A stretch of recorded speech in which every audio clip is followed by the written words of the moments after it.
Hello, friends. How are all of you? Hope you are enjoying your time. I am fine. আজকে আসছি take কোয়েশ্চেনের উপর আলোচনার জন্য। এর আগে বলে রাখি আমার দুইটা চ্যানেল রয়েছে, learn and enjoy English, learn and improve English. Learn and enjoy ইংলিশে যে কন্টেন্টগুলো রয়েছে, লার্ন এন্ড ইমপ্রুভ ইংলিশের সেম কন্টেন্টগুলো রয়েছে। লার্ন এন্ড এনজয় ইংলিশে ইংলিশে লেকচার, লার্ন এন্ড ইমপ্রুভ ইংলিশে বাংলায় লেকচার। তো সবাই সাবস্ক্রাইব করবেন দুইটা চ্যানেলকেই, কারণ আমি প্রায় সময় ইউটিউব লাইভে আসবো। কারো কোনো প্রশ্ন থাকলে তখন সলিউশন দিতে পারবো, যেহেতু এখানে ক্লাসের মধ্যে ইন্টারেকশনের কোনো সুযোগ হচ্ছে না। So let's get started. Tag কোয়েশনটা কি আমাদের, আজকে আমি মূলত টেক কোয়েশনের কমপ্লিট একটা ধারণা দেওয়ার চেষ্টা করব। প্রত্যেকটা গ্রামাটিক্যাল আইটেমের মধ্যে কিছু কনফিউজিং বা হচ্ছে যে কিছু ঝামেলা থাকে, আসলে 100% এভাবে বলা যায় না, তারপরও আমাদের চেষ্টা করতে হবে শতভাগ। টেক কোয়েশ্চেন এখানে 4 প্রকারের কোয়েশ্চেন রয়েছে। ইয়েস নো কোয়েশ্চেন, যেমন হচ্ছে হ্যাভ ইউ সিন ইট, ডাবলএস question what are you doing. তারপর হচ্ছে tag question you have done it, haven't you.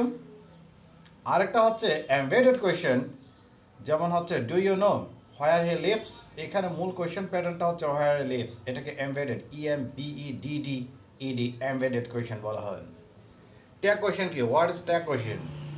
During conversation to confirm any statement we have to make or put question, the question is called tag question. তার মানে কথাবার্তার সময় আমরা কোনো একটা কথাকে কনফার্ম করার জন্য যে প্রশ্ন জুড়ে দিই সেটাই হচ্ছে ট্যাগ কোয়েশ্চেন।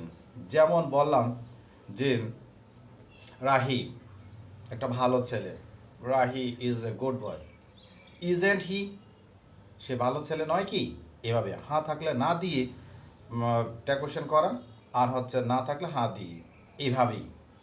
তো আবার যদি সহজভাবে বলি, during conversation to make any statement confirm we have to make or put question, the question is called tag. কথাবার্তার সময় কোনো একটা কথাকে কনফার্ম করার জন্য যে প্রশ্ন জুড়ে দেই সেটাই হচ্ছে ট্যাগ।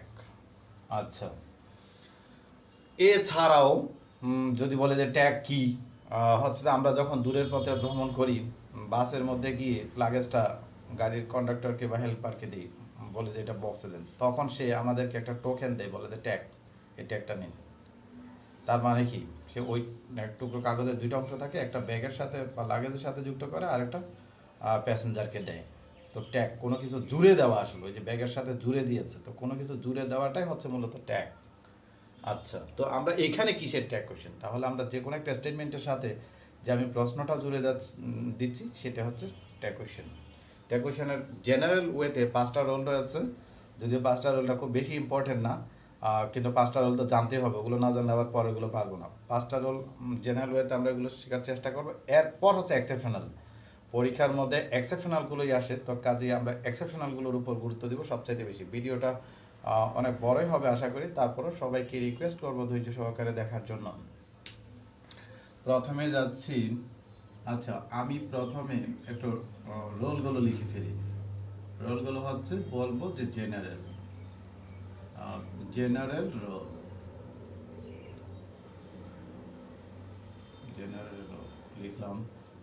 2 নাম্বার লিখলাম, এক এক টিচারের এক এক স্ট্র্যাটেজি রয়েছে গ্রামার শেখানোর, আমি আমার মতো করে কাজ করি।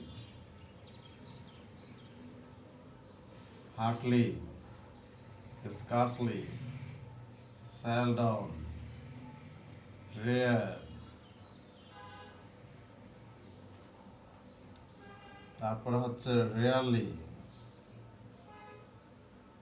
এরপরে বিয়ারলি, বিয়ারলি, তারপরে হচ্ছে লিটল, তারপরে হচ্ছে few.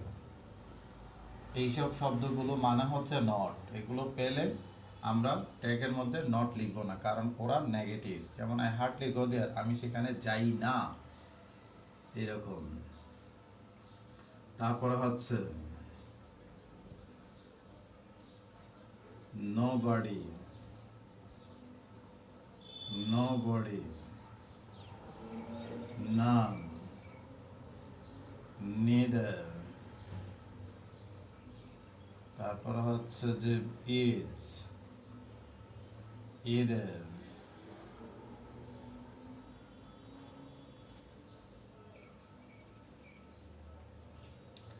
everyone, everybody, everyone, everybody.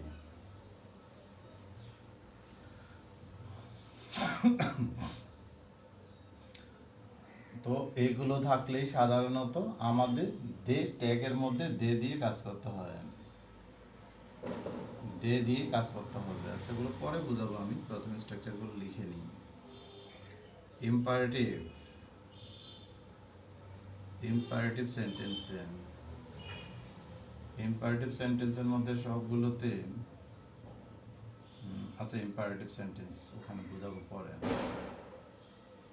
Imperative sentence 5 number exclamatory, এগুলো জেনারেল ওয়েতে আমরা বোঝার চেষ্টা করব। এরপরে আসবে এক্সেপশনাল। Exclamatory sentence.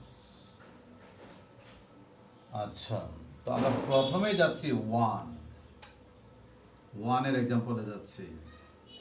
জেনারেল, যেমন আমি বলেছিলাম Rahi is honest, Rahi is honest. এটার ট্যাগ হচ্ছে ইজেন্ট হি। যত অক্সিলারি পাওয়া যাবে, am, is, are, was, were, have, has, had, can, could, may, might, shall, should, will, ought, যত অক্সিলারি পাওয়া যাবে, সেটা প্রাইমারি অক্সিলারি হোক আর সেকেন্ডারি অক্সিলারি হোক, যত অক্সিলারি পাওয়া যাবে সব অক্সিলারি এ পাশে আসবে।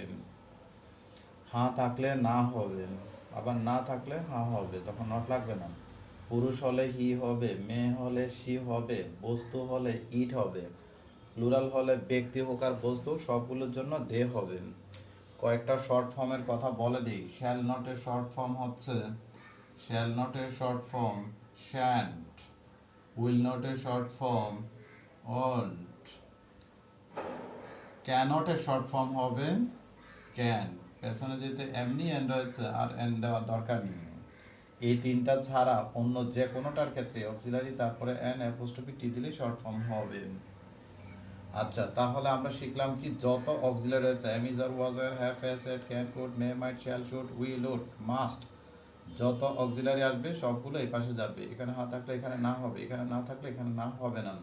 পুরুষ হলে হি, মেয়ে হলে সি, বস্তু হলে ইট, প্লুরাল হলে দে, এইভাবেই।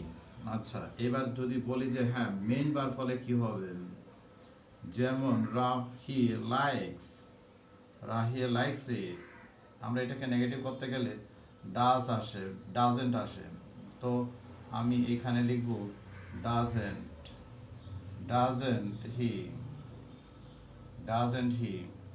তার মানে হচ্ছে যে এটা যদি এস বাই ইয়েস হয় তাহলে হবে ডাজেন্ট, এটা যদি পাস্ট ফর্ম হয় তাহলে হবে এটা ডিডেন্ট, আর এটা যদি শুধু প্রেজেন্ট ফর্মে থাকে তাহলে হচ্ছে ডোন্ট। আচ্ছা, আমি যদি লিখি বয়েজ লাইক ইট, তার মানে হচ্ছে ডোন্ট দে। আবার যদি বলে যে হ্যাঁ একটা নেগেটিভ দিয়ে দেখায়, রাহি ডিডেন্ট বা did not like it, like it, তাহলে আমার এটা যেটা অক্সিলারি রয়েছে এই পাশে আমি অক্সিলারি দিয়ে দিলাম। ট্যাগের ক্ষেত্রে এবং কমপ্লিটিং সেন্টেন্সে মূলত ট্যাগটা এবং কমপ্লিটিং সেন্টেন্স এগুলো ক্লাস 9-10-এর কথা, ক্লাস 9-10-এ রয়েছে সিলেবাসের মধ্যে। তো এইখানে ট্যাগ এবং কমপ্লিটিং সেন্টেন্স অবশ্যই পরীক্ষায় তুলতে হবে। প্রশ্ন যদি কমপ্লিটিং সেন্টেন্স এবং ট্যাগের প্রশ্ন যদি না তোলা হয় তাহলে কিন্তু 00 দিয়ে দেওয়া হবে। যতগুলো গ্রামাটিক্যাল আইটেম আছে সবগুলোর মধ্যে ট্যাগ এবং কমপ্লিটিং সেন্টেন্সের প্রশ্ন অবশ্যই তুলতে হবে। যেমন আমি প্রথমে লিখেছিলাম রাহি ইজ অনেস্ট, এটুকু দেওয়া থাকবে, এটুকু গ্যাপ থাকবে পরীক্ষার মধ্যে, এটা শূন্যস্থান আকারে দেওয়া থাকবে। তো প্রথমে এই প্রশ্নটুকু লিখতে হবে, এরপরে এটা ট্যাগটা দিয়ে এটা নিচে আন্ডারলাইন করে দিতে হবে। আচ্ছা, তো আমরা কি পেয়েছি? অক্সিলারি হলো অক্সিলারি, হ্যাঁ থাকলে না হবে, না থাকলে হ্যাঁ হবে। মানে নট না থাকলে এখানে আর নট লাগবে না, সেটাই। এস বাই ইয়েস যদি মেইন ভার্ব হয় তাহলে হচ্ছে ডাজেন, যদি শুধু প্রেজেন্ট তাহলে হচ্ছে ডোন্ট। ওই আমরা যেভাবে নেগেটিভ করি সেভাবেই। আর যদি পাস্ট ফর্ম হয় তাহলে এভাবেই। আর যেমন এটা তো এমনি অক্সিলারি পেয়েছে, তো অক্সিলারি চলে আসছে ডিড হি, এইভাবেই কাজ করতে হবে। আচ্ছা, তো আমরা এই যে ওয়ানের কথাটার মধ্যে পেলাম, ওয়ানের মধ্যে এইভাবেই মূলত আমরা কাজ করব। আশা করি তেমন একটা প্রবলেম হবে না। এই স্টেজের মধ্যে এসে এইভাবে নেগেটিভ করাটা কোনো ব্যাপারই না, বা হচ্ছে কোয়েশ্চেন সেট করাটা। 2 নাম্বারে যাচ্ছি। আমি একটা দেখাবো, সবগুলো দেখাতে পারবো না। হার্টলি স্কার্লি সেলাম, এগুলো মানেই হচ্ছে নট, তার মানে এগুলো থাকা মানে ওই পাশে নট লাগবে না। যেমন রাহি, হার্টলি, বা হচ্ছে স্কার্সলি, বা রেয়ার, বা রিয়ারলি, যেটাই হোক, Hartley likes it, likes it. আচ্ছা, তো তার মানে আমার এখানে আসবে কি ডাজ, ডাজেন্ট আসার কথা। আমার এটা যেহেতু নট, তার মানে এখানে নট আসবে না। আর এইটুকুই শুধুমাত্র কথা। এইসব শব্দগুলো পেলে আমরা সব কিছু সাধারণ নিয়মে কাজ করব। ওরা যেহেতু নট, সেই জন্য এখানে নট আসবে না। তবে এখানে একটু ঝামেলা রয়েছে। আমরা জানি লিটল ফিউ মানে হচ্ছে নেই, কিন্তু যদি বলি যে আ লিটল, লিটল পরিমাণবাচক বোঝায়, ফিউ সংখ্যাবাচক বোঝায়। তো তার মানে লিটল এবং ফিউ থাকলে আমরা ওই পাশে নট লিখবো না। কিন্তু লিটলের পূর্বে বা এ ফিউ এর পূর্বে বা ফিউ এর পূর্বে যদি এ থাকে, ফিউ এগুলোর পূর্বে যদি এ থাকে, তাহলে হচ্ছে আবার ওই পাশে নট লাগবে। কারণ there is little water in the jar যদি বলি, তার মানে হচ্ছে পাত্রের মধ্যে পানি নেই বললেই চলে। কিন্তু যদি বলি যে there is a little water, a little, তার মানে অল্প পরিমাণ পানি রয়েছে, তো সেই ক্ষেত্রে নট লাগবে। I have no friend, I have few friends, I have few friends, আমার বন্ধু নাই বললেই চলে, তার মানে নট লাগবে না। কিন্তু আমি যদি বলি যে I have a few friends, a few, তার মানে আমার কয়েকজন বন্ধু আছে, এটা বোঝায়, তো সেই ক্ষেত্রে নট লাগবে। আচ্ছা, তাহলে আমি 2 নাম্বারে যদি এটা একটু দেখাই, যেমন has Rahi has few friends, তার মানে হচ্ছে রাহির বন্ধু নেই বললেই চলেন। আমরা এটাকে হ্যাজ ইউ দিতে পারি, অথবা আবার হ্যাজের পরে যেহেতু ভার্ব নেই, এটাকে আমরা মেইন ভার্ব হিসাবে ডাজ হিও দিতে পারি। ডাজ হি বললেও কোনো ভুল নেই, কারণ হ্যাভ বা হ্যাজের পরে যদি ভার্ব না থাকে, বা পাস্ট পার্টিসিপল বা অন্য কোনো প্রকারের ভার্ব না থাকে, তাহলে আমরা সেক্ষেত্রে এটাকে মেইন ভার্ব দ্বারা কাজ করতে পারি। তবে বেস্ট অ্যান্সার হচ্ছে এইটাই, যেহেতু এটাকে মেইন ভার্ব হিসেবে ধরা যায় আমাদের। আচ্ছা, তো আমি 2 নাম্বারে যেটা বলতে চাচ্ছি, এইসব শব্দগুলো পেলে নট লাগবে না, সবই 1 নাম্বারের রোল অনুসারে কাজ করবে। কিন্তু লিটল বা ফিউ এর পূর্বে যদি এ দেখা যায় বা অ দেখা যায়, তাহলে সেক্ষেত্রে নট লাগবে। তার মানে ওখানে কিছু আছে বা কিছু সংখ্যা আছে, এটা বোঝায়। আচ্ছা, তো এবার যাচ্ছি আমি 3 নাম্বারে।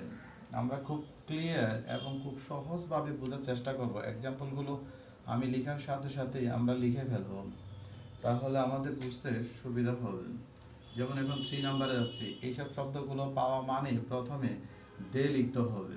যেমন হচ্ছে আমি যদি বলি যে নোবডি ইজ রাইট, আমি অক্সিলারি দিলাম প্রথমে, রাইট, আমি প্রথমে লিখে দিই দে, দে লাগবে। আচ্ছা, লিখলাম দে। তো এইখানে আছে ইজ, দের সাথে ইজ হয় না, দের সাথে অ্যাকসেপ্টেবল ওয়ার্ড হচ্ছে আর, তার মানে এখানে ইজ থাকলে এখানে অ্যামিজার চিন্তা করতে হবে, ওয়াজ থাকলে ওয়াজ আর চিন্তা করতে হবে, এখানে হ্যাজ থাকলে এখানে হ্যাজ হ্যাভ, এইভাবে চিন্তা করতে হবে। অবশ্যই সবসময় ট্যাগের মধ্যে এটার সাথে এটা কিন্তু অ্যাকসেপ্টেবল হতে হবে, এটার সাথে যদি এটা কখনো অ্যাকসেপ্টেবল না হয়, তাহলে কিন্তু কাজ হবে না। তো এখানে দে, এবং নো বার্ডি, এটা হচ্ছে একটা নেগেটিভ ওয়ার্ড, তার মানে এখানে আমার নট লাগবে না। এইভাবেই কথাগুলো। তো এইভাবে প্রত্যেকটাই, যেমন এই 3টা হচ্ছে মূলত নেগেটিভ ওয়ার্ড, তার মানে এগুলোর ক্ষেত্রে এই পাশে নট লাগবে না। যেমন আমি যদি এটা দেখাই আবার একটা, তার মানে হচ্ছে each, each of them, each of them has, each of them has got it, got it, তার মানে হচ্ছে আমি প্রথমে দে লিখবো, না হলে ঝামেলা হবে। দে লিখেছি, দের সাথে অ্যাকসেপ্টেবল ওয়ার্ড এখানে হচ্ছে হ্যাজ, কিন্তু এখানে হ্যাজ হবে না, দের সাথে হ্যাজ হয় না। এবং স্টেটমেন্টটা দেখা যাচ্ছে একটা অ্যাফার্মেটিভ, তার মানে হচ্ছে নেগেটিভ, এইভাবেই। তো আমি যদি মুখে মুখে বলে দিই, যেমন none can do it, can they, neither of them has got it, have they. তারপর হচ্ছে ইচ অফ দ্যাম তো বলেছি, either of them has got it, haven't they, everyone likes it. আচ্ছা, এইটা একটু লিখি, মেন ভার্ব যেহেতু আমি দেখাইনি। Everyone, everyone likes, everyone likes it. আমি প্রথমে দিয়ে দিব দে, তারপরে হচ্ছে এখানে আমার ডাস হওয়ার কথা, কিন্তু দের সাথে কখনো ডাস হয় না, হয় ডু।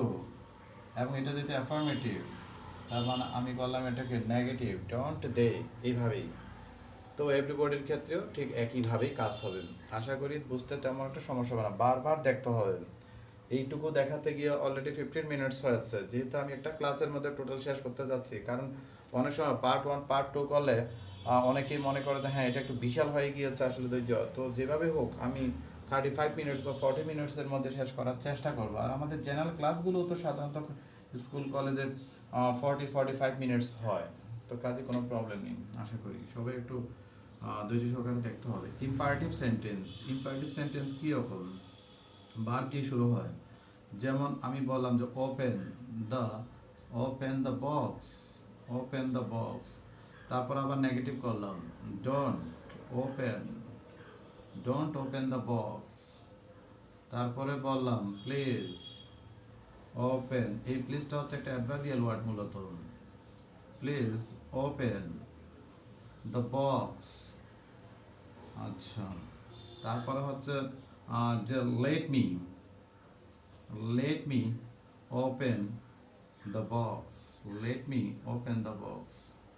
এগুলো সবগুলোর জন্যই ট্যাগ হচ্ছে উইলিও, আমরা ট্যাগ উইলিও দিব। এখন কেউ যদি এটাকে উডিও বা হচ্ছে যে কুডিও এগুলো লিখে, কুডিও এগুলো লিখলেও কোনো ভুল নেই, এগুলো সব রাইট, কুডিও এগুলো সব রাইট, তবে আমরা উইলিও দিয়ে শেষ করব। আচ্ছা, ইম্পারেটিভের আরেকটা কথা রয়েছে, যেটা হচ্ছে লেটস, লেটস যে কথা, লেটাস একই কথা, লেটস যে কথা, লেটাস একই কথা। এই ক্ষেত্রে আবার একটু খেয়াল রাখতে হবে, শ্যালই, এখানেও আমরা ইম্পারেটিভের মধ্যে আসলে কি যে নেগেটিভ কোনো শব্দ ব্যবহার করবই না, দরকার নেই, নেগেটিভ কোনো কিছু দিবই না। লেটস বা লেটাসের ক্ষেত্রে শ্যালই, আর যত ইম্পারেটিভ পাওয়া যাবে সবগুলোর জন্য উইলিও দিয়ে দিব। কিন্তু কেউ যদি উইলিও লিখে, উটিও লিখে, কোটিও লিখে, এটাও রাইট। বা হচ্ছে যে ওপেন দ্য বক্স, এটা যদি অ্যাফার্মেটিভ আছে, কেউ যদি লিখে যে উইলিও বা ওন্টিও, উটিও, উডেন্টিও, কুটিও, কুডেন্টিও, সবই রাইট। কিন্তু ডোন্ট যেহেতু নেগেটিভ, তার মানে হচ্ছে যে এটা উইলিও বা উটিও বা কুটিও হতে হবে, ওখানে নট চলবে না। আবার এটার ক্ষেত্রে যদি এসে কেউ যদি বলে যে উইলিও, অন্টিও, উডিও, উডেন্টিও, কুটিও, কুডেন্টিও, সবই রাইট। এইখানেও ঠিক, আমি আশা করি বোঝাতে পেরেছি। তবে আমরা এত ঝামেলায় যাব না, ইম্পারেটিভ মানেই এক কথা উইলিও, লেটস বা লেটস ক্ষেত্রে শ্যালেই, ইম্পারেটিভের মধ্যে আমরা না কোনো শব্দ ব্যবহার করবই না। আচ্ছা, তাহলে কি গিয়েছে, 4 নাম্বার গিয়েছে। জেনারেল রুলসের মধ্যে আমি এখন 5 নাম্বারে রয়েছি। 5 এক্সক্লেমেটরি সেন্টেন্স। যেমন এক্সক্লেমেটরি সেন্টেন্সে সাবজেক্ট ভার্ব পেছনে থাকে, যেমন how beautifully, how beautifully the, how beautifully the bird chart, কি সুন্দরভাবে বা কত সুন্দরভাবে পাখিটা গান করেছিল, চার্ট। তার মানে হচ্ছে এখানে সাবজেক্ট, এখানে ভার্ব। আর ডিডেন্ট, ডিডেন্ট ইট, এইভাবেই। তার মানে হচ্ছে যে আমরা সবসময় এক্সক্লেমেটরি সেন্টেন্স সাবজেক্ট ভার্ব পেছনে পাবো। আচ্ছা, যদি বলে যে হ্যাঁ কখনো কখনো তো সাবজেক্ট ভার্ব দেওয়াই থাকে না, যেমন ওয়ার্ডে পিটি, ওয়ার্ডে পিটি সাবজেক্ট ভার্ব কিছুই দেওয়া নেই, ঠিক আছে, এটার জন্য হবে আমরা ইজেন্ট ইট ধরে নেব, ইজেন্ট ইট, তার মানে ওয়ার্ডে পিটি ইট ইজ, এটাই বোঝায়। ওয়ার্ডে বিউটি, তার মানে হচ্ছে ওয়ার্ডে বিউটি ইট ইজ, তাহলে ইট ইজ যেহেতু ট্যাগ হবে আমার ইজেন্ট ইট। যদি বলে শুধুমাত্র একটা ওয়ার্ড ফানি, ফানি, তার মানে হচ্ছে how funny it isn't it, এইভাবে। এমনকি ইম্পারেটিভ সেন্টেন্সের মধ্যে যদি বলে যে শুধুমাত্র গো, গো একটা শব্দ দিয়ে দিয়েছে, হ্যাঁ একটা শব্দ একটা সেন্টেন্স মিন করে, যেমন গো ইম্পারেটিভ, তার মানে উইল ইউ। যেমন এই যে বললাম যে বিউটিফুল, বিউটিফুল, হ্যাঁ এটা একটা ওয়ার্ড, এটা একটা সেন্টেন্স মিন করে, তার মানে হচ্ছে এটা এক্সক্লেমেটরি সেন্টেন্স মিন করে, ইজন্ট ইট, এভাবে হবে beautiful, what a beautiful picture it is, এইরকম কথা, ইজন্ট ইট। আচ্ছা, তো এইভাবে হচ্ছে আমাদের 5 নাম্বার পর্যন্ত গিয়েছি আমরা। আচ্ছা, তো আমাদের এগুলো লেখা হয়েছে। এইবার আমি এক্সেপশনালগুলোতে যাচ্ছি। এক্সেপশনালগুলো মোস্ট ইম্পর্টেন্ট, কারণ জেনারেলগুলো আমরা যে কোনো সোর্স থেকে বুঝে ফেলতে পারি খুব সহজে, কিন্তু এক্সেপশনাল যেগুলো, এগুলো আমরা এত সহজে পারি না। সবাইকে আবার রিকোয়েস্ট করি ধৈর্য সহকারে দেখার জন্য, কারণ এক্সেপশনালগুলো থেকেই মূলত পরীক্ষার মধ্যে আসে। exceptional exceptional ones exceptional ones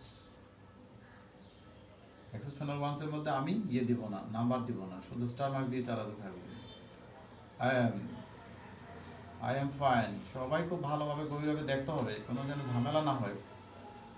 I am fine, এটার অ্যান্সার হচ্ছে, এটার ট্যাগ হচ্ছে aren't I, আমরা কোনো কনফিউশন রাখবো না। I am writing, I am writing, এটার ট্যাগ হচ্ছে ain't।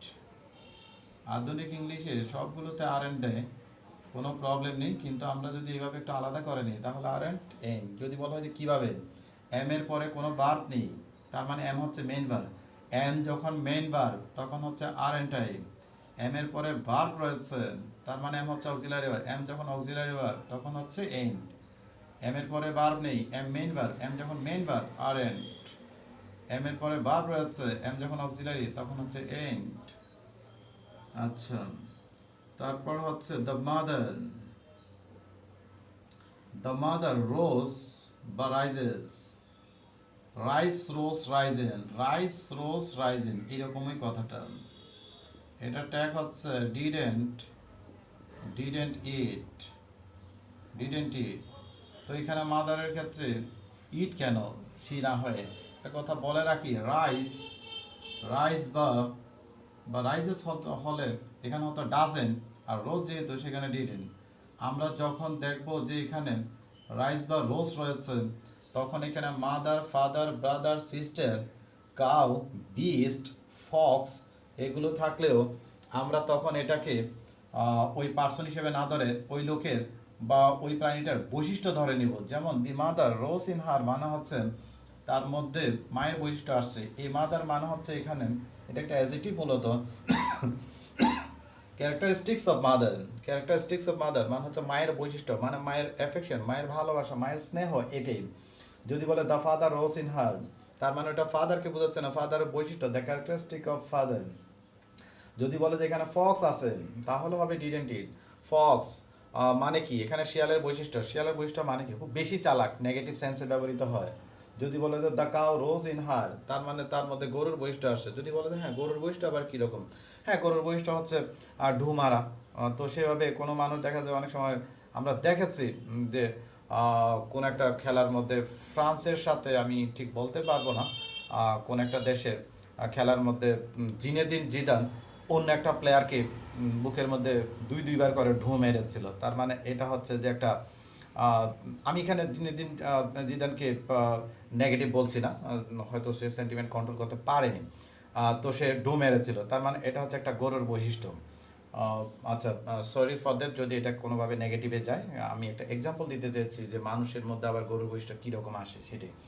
তো কথা হচ্ছে কি যে mother, father, brother, sister, cow, Fox, beast পশু বা জীবজন্তুর বৈশিষ্ট্য আসছে, তার মানে কি হিংস্রতার বৈশিষ্ট্য আসছে। তো যখন আমরা রাইস রোজ দেখবো তখন এটাকে মা, বাবা, ফক্স, কাউ এগুলো চিন্তা না করে তাদের বৈশিষ্ট্য ধরে নেব, সেই জন্যই হচ্ছে ইট। আমি আশা করি বোঝাতে পেরেছি। তারপরে আসি কমপ্লেক্স সেন্টেন্সের ক্ষেত্রে। আমি ক্লসের মধ্যেও বুঝিয়েছি, কমপ্লেক্স সেন্টেন্স বা কনজাংশনের ক্ষেত্রেও বুঝিয়েছি। যেমন হচ্ছে if you come I shall go. আমরা এখন কমপ্লেক্স সেন্টেন্স চিনি মোটামুটি। If you come I shall go, যদি তুমি আসো আমি যাব। আমরা কমপ্লেক্স সেন্টেন্সের মধ্যে সব সময় প্রিন্সিপাল ক্লজকে ধরে ট্যাগ করব। তো এখানে আমি কমপ্লেক্স সেন্টেন্সের মধ্যে কি বলেছিলাম, কমপ্লেক্স সেন্টেন্সে প্রিন্সিপাল ক্লজ থাকে, সাবঅর্ডিনেট ক্লজ থাকে।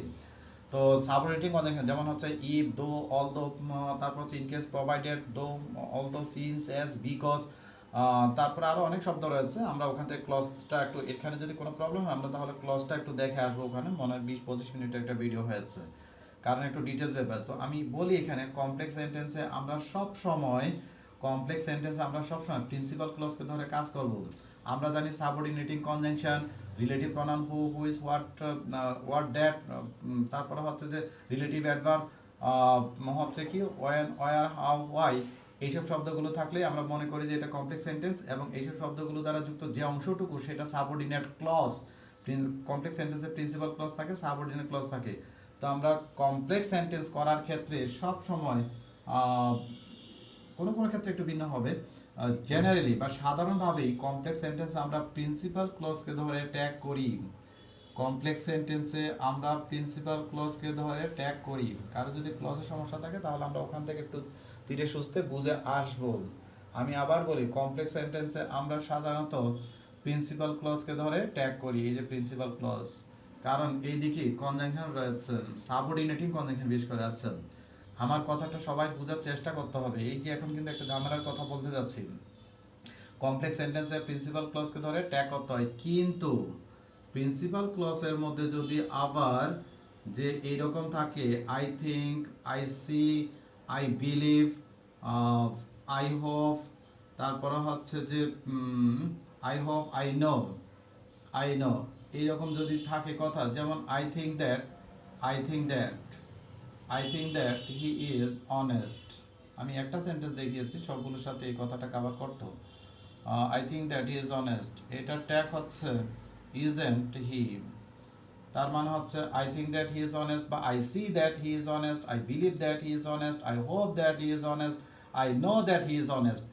এখানে প্রিন্সিপাল ক্লজ হচ্ছে এটা, আর এটা হচ্ছে সাবঅর্ডিনেট ক্লজ। আমি একটু আগে বলেছিলাম কমপ্লেক্স সেন্টেন্সে প্রিন্সিপাল ক্লজকে ধরে ট্যাগ হয়, কিন্তু কিন্তু প্রিন্সিপাল ক্লজের কিন্তু কমপ্লেক্স সেন্টেন্সে প্রিন্সিপাল ক্লজকে ধরে ট্যাগ হয়, কিন্তু প্রিন্সিপাল ক্লজের মধ্যে যদি এইসব শব্দগুলো দেখি আমরা, তাহলে তখন সাবঅর্ডিনেট ক্লজকে ধরে ট্যাগ করতে হয়। যেমন এই যে সাবঅর্ডিনেট ক্লজ, এটাকে ধরে ট্যাগ করেছে, সবাই আমরা বারবার বোঝার চেষ্টা করব। তারপর আসে কম্পাউন্ড সেন্টেন্সে, যেমন হচ্ছে I went there, I went there, I went there, but I went there, but he did not, come. আমার টাইম কতটুকু হচ্ছে? 28 মিনিট। আমি জানি না তারপর শেষ করতে পারবো, যদি 45 মিনিট। আমি সবাইকে রিকোয়েস্ট করি এক বসাতে যেন, এক নাগারে যেন সবাই বোঝার চেষ্টা করি, কারণ বারবার পার্ট 1 পার্ট 2 গলে ঝামেলা হয়। I went there but he did not come, এটা হচ্ছে একটা complex sentence, compound sentence, sorry, এটা কম্পাউন্ড সেন্টেন্স। এই যে and, but, or, yet, otherwise, এগুলো সেন্টেন্সের মাঝখানে এবং দুইটা ভার্বের সাথে যখন সমন্বয় করে তখন তাকে কম্পাউন্ড সেন্টেন্স বলে। এবং and, but, or, yet, otherwise দ্বারা যুক্ত যে অংশটুকু, এটা কোঅর্ডিনেট ক্লজ, এইটাও ওই ক্লজ থেকে আসছে। তো আমাদের যদি ক্লজ সম্পর্কে কোনো কনফিউশন থাকে, আমরা আগে ক্লজ থেকে শিখে আসবো। ক্লজ ও কন্টেন্ট ওখানে দেওয়া আছে, আমি চেষ্টা করেছি সহজভাবে বোঝানোর। আর এই জন্যই এইদিকে ক্লজ লাগবে, সেই জন্যই পূর্বে ক্লজ ওখানে আপলোড দিয়েছি। তো এটার ট্যাগ হচ্ছে ডিড হিম, এটা একটা complex sentence. And, but, or, yet, otherwise দ্বারা যুক্ত সেন্টেন্সগুলো মূলত এগুলো যখন মাঝখানে থাকে এবং দুইটা ক্লজের মধ্যে যখন সমন্বয় ঘটায়, ওটা কম্পাউন্ড সেন্টেন্স। কম্পাউন্ড সেন্টেন্সে প্রিন্সিপাল ক্লজ থাকে, কোঅর্ডিনেট ক্লজ থাকে, এবং আমরা তখন এই যে and, but, or, yet, otherwise দ্বারা যুক্ত যে অংশটুকু সেটা কোঅর্ডিনেট ক্লজ। এবং আমরা কম্পাউন্ড সেন্টেন্সের মধ্যে সবসময় কোঅর্ডিনেট ক্লজকে ধরেই ট্যাগ করি। আমি আবার বলি, কমপ্লেক্স সেন্টেন্সে সাধারণত প্রিন্সিপাল ক্লজকে ধরে ট্যাগ করি, কিন্তু কমপ্লেক্স সেন্টেন্সের প্রিন্সিপাল ক্লজের মধ্যে যদি এইসব শব্দগুলো থাকে তখন সাবঅর্ডিনেট ক্লজকে ধরে ট্যাগ করি। কম্পাউন্ড সেন্টেন্সে প্রিন্সিপাল ক্লজ থাকে, কোঅর্ডিনেট ক্লজ থাকে, এবং কম্পাউন্ড সেন্টেন্সের মধ্যে আমরা কোঅর্ডিনেট ক্লজকে ধরেই ট্যাগ করি। মূলত ঝামেলার বিষয়টা অনেকটাই শেষ হয়েছে। আচ্ছা, তো এই হচ্ছে কথা।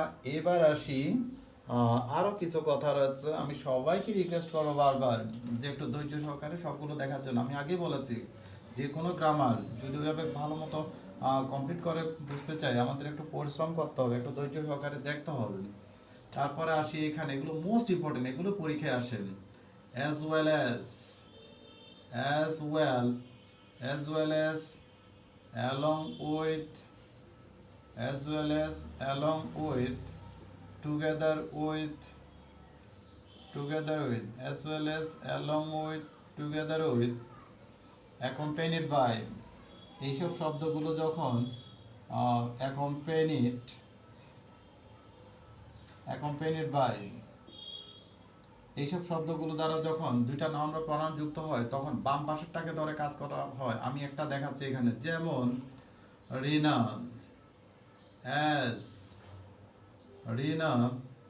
as well as her friends, Rina as well as her friends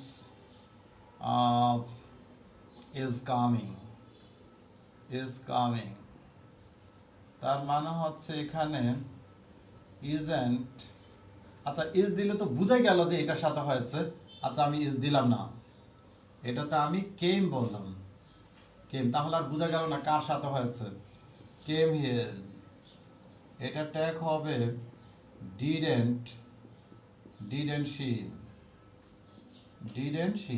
তার মানে হচ্ছে যে এই যে as well as দ্বারা দুইটা নাউন বা প্রনাউন যুক্ত হলে যে বাম পাশে যেটা থাকে সেটার উপর ভিত্তি করেই ট্যাগ হবে। আর এমনিও আমাদের সাবজেক্ট ভার্ব এগ্রিমেন্টের মধ্যে কথা আছে as well as along with together accompanied by দ্বারা যদি দুইটা নাউন বা প্রনাউন যুক্ত হয় বাম পাশেটার উপর ভিত্তি করে ভার্ব হয়। তো আমি যদি এখানে ইজ বসিয়ে দিই তাহলে তো বুঝে হয়ে যাবে যে হ্যাঁ এটার সাথে হয়েছে। তো এমন একটা ভার্ব দিলাম যেটাতে বোঝা যাবে না আসলে কার সাথে হয়েছে। তো as well as along with together with accompanied by এগুলো দ্বারা যখন দুইটা নাউন বা প্রনাউন যুক্ত হবে তখন আমরা বাম পাশের সাবজেক্টের উপর ভিত্তি করে প্রনাউন এখানে ট্যাগের সাবজেক্ট নিব। যেমন হচ্ছে রিনা, সেজন্য সি। এখানে কিন্তু প্লুরাল আছে হার ফ্রেন্ডস, এটা হলে আমি যদি এটাকে ধরতাম তাহলে কিন্তু দে হতো, এইভাবেই। তারপরে যাচ্ছি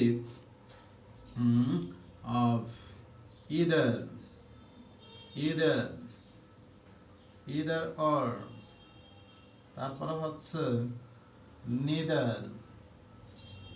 neither nor, তারপরে হচ্ছে নট অনলি বাট অলসো। এগুলো আমরা সাবজেক্ট ভার্ব এগ্রিমেন্টের মধ্যে বুঝি। নট অনলি বাট অলসো, এগুলোর ক্ষেত্রে যখন দুইটা নাউন প্রনাউন যুক্ত হয় তখন অরের পরেরটা, নরের পরেরটা, বাট অলসো পরেরটাকে ধরে কাজ করতে হয়। যেমন ট্যাকুয়েশন অনেকে বলে যে অনেক সহজ, এত সহজ না স্যার, অনেক ঝামেলা আছে, আসলে অনেকগুলো রোলস এখানে বারবার দেখতে হবে। যেমন either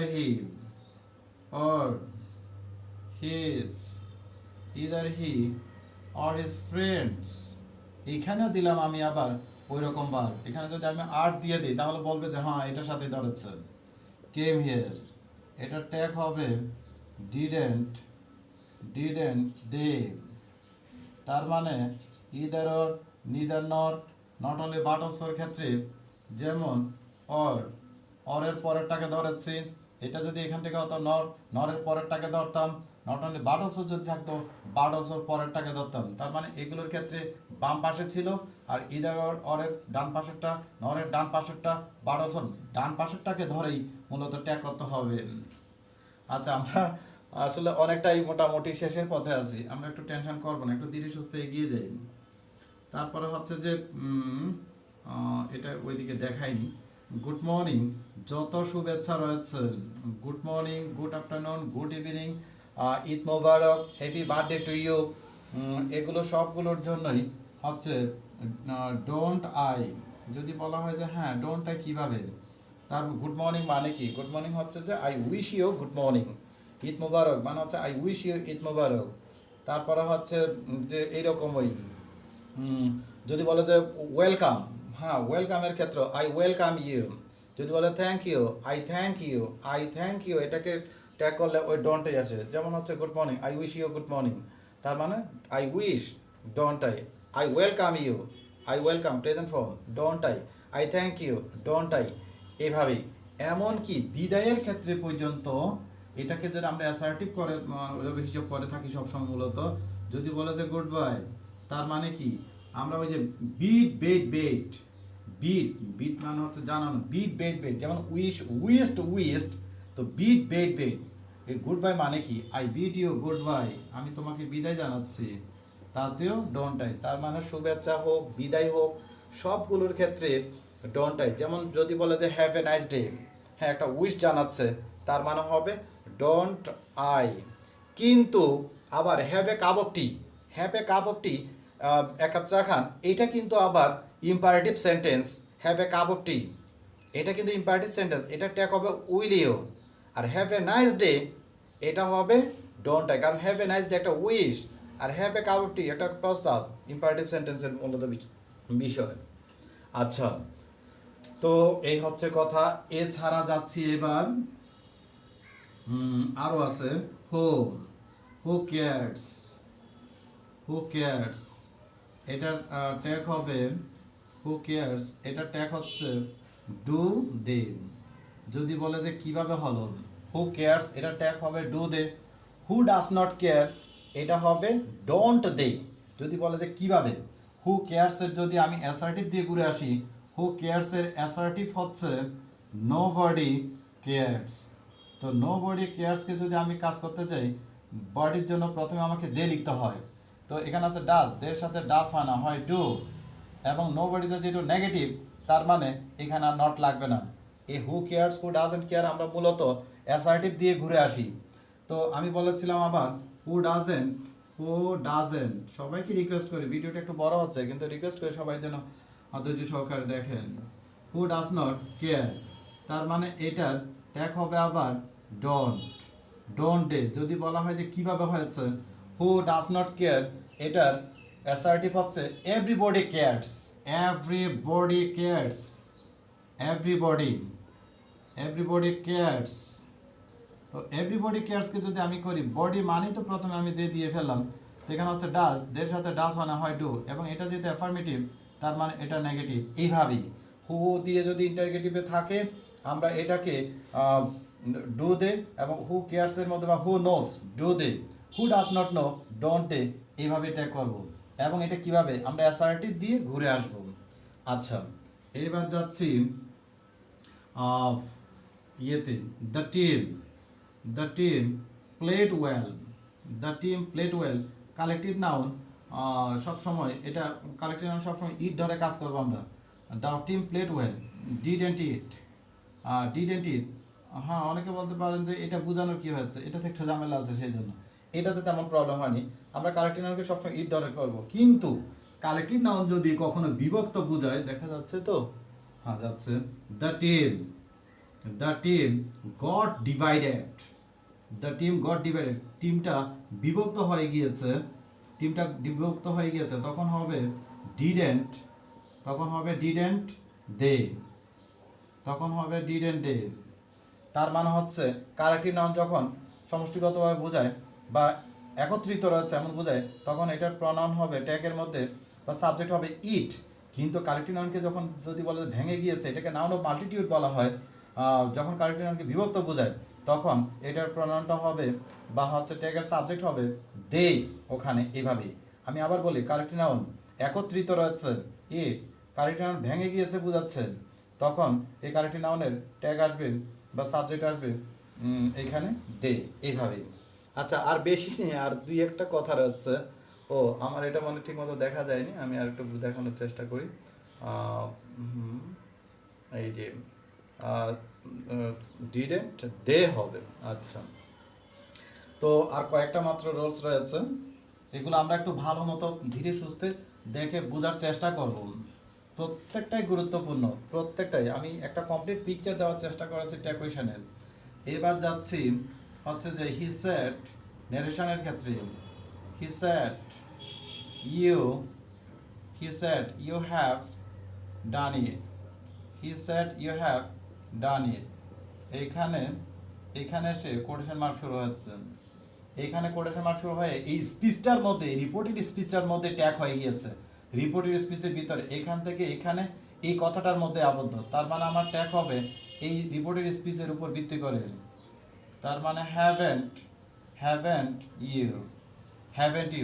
আবার একটু খেয়াল করি আমরা, হি সেড এই কথাটাই আমি লিখি you have, he said you have, he said you have done it, এখানে ক্লোজ হয়ে গিয়েছে এবং এখানে এসে ট্যাগ হয়েছে, তার মানে এখান থেকে এখানে ক্লোজ হয়ে গিয়েছে, এখানে আমার হাত বসানোর কোনো সুযোগ নাই, এখানে কোনো কাজ করার সুযোগ নেই, তখন আমাকে ধরতে হবে এটার উপর ভিত্তি করে। তার মানে হচ্ছে তখন ডিডেন্ট হি, এইখান থেকে শুরু হয়ে এখানে ক্লোজ হয়েছে, তার মানে এই স্পিচটার ভিতরে আছি আমি এখন, এখান থেকে শুরু হয়ে এখানে ক্লোজ হয়েছে এই স্পিচটার ভিতরে, এখান থেকে শুরু হয়ে এখানে ক্লোজ হয়ে গিয়েছে, এখানে হাত বসানোর সুযোগ নেই, এখানে কোনো কাজ করার স্কোপ নেই, তার মানে হচ্ছে তখন এখান থেকে নিতে হবে। আচ্ছা, এরপরে আসি মেনি এর পরে যদি এ থাকে, এগুলো সাবজেক্ট ভার্ব এগ্রিমেন্টের মধ্যে বলেছিলাম। Many a boy was present, many a boy was present, অনেকেই উপস্থিত ছিল, তার মানে এটা সাধারণভাবেই ওয়ারেন্ট দে হচ্ছে, ওয়ারেন্ট দে, কারণ মেনির জন্য তো এমনি দে, তো দের সাথে ওয়াজ হবে না, ওয়ার হবে, এটা যেটা অ্যাফার্মেটিভ তার মানে নেগেটিভে ঢুকতে হচ্ছে। তারপর হচ্ছে অল বাট হি, এটা একটা preposition, all but he came, তার মানে সে ছাড়া সবাই এসেছিল, ডিডেন্ট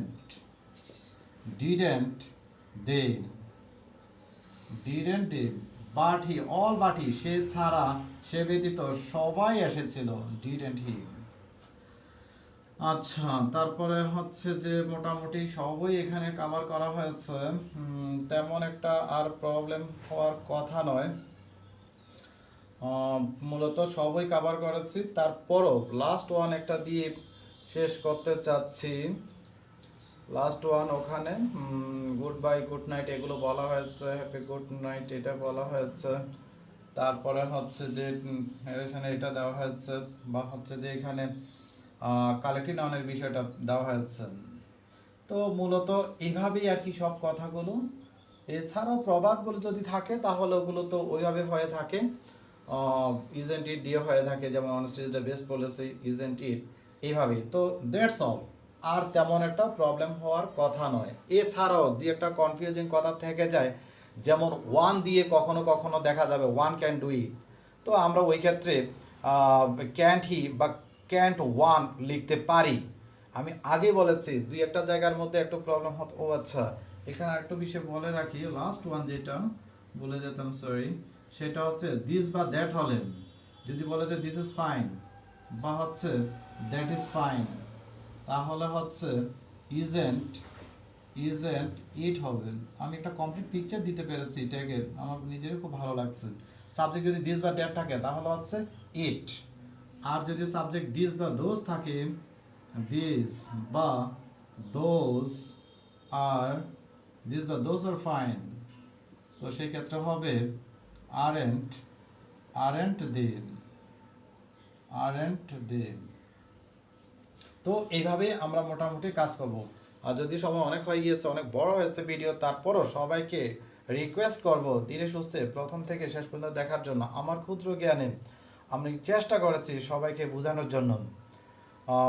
তো সবারই যদি এতটুকু উপকারে আসে তাহলে আমার চ্যানেলকে সাবস্ক্রাইব করবেন, যাতে ইউটিউব লাইভ স্ট্রিমে আসলে সবার প্রশ্নের উত্তর দিতে পারি। এইভাবে ট্রেডিশনাল ওয়েতে বা হচ্ছে যে এক কেন্দ্রিক পড়ানোটা আসলে একটু জটিল, কারণ ওখানে ইভ্যালুয়েশন প্রসেস থাকে না। তারপর আমি আশাবাদী আমার ফ্রেন্ডরা বুঝতে পারবে বিষয়গুলো খুব সুন্দরভাবেই। তো আজকের জন্য এতটুকুই, বাই বাই।